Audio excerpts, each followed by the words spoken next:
Hello everyone, welcome to my mini vlog. आज चाहिँ म र मेरो जेठान दिदी भएर छोराछोरीलाई टिफिन लिएर जाँदैछौँ। अनि यहाँनिर छोरी चाहिँ म ग्राप्स मात्रै हान्छु, म त काँक्रा र गाजर हान्न नि भन्दै यहाँनिर गुर्की लाउँदैछिन्। अनि दिदीले दिँदै हुनुहुन्छ। यहाँ चाहिँ सबै स्टुडेन्टहरू भएर खाजा खाँदैछन्। यो चाहिँ हो नानीहरूको स्कुल। अनि दिदीले नानीलाई दबाई पनि लगाइदिनु भयो खुट्टामा।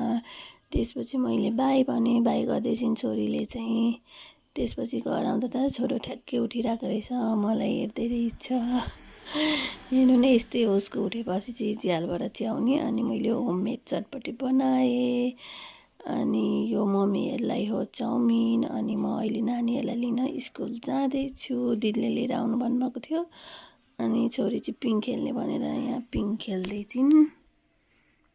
छोरीले पिङ खेलिसकेपछि हामी घर आयौँ।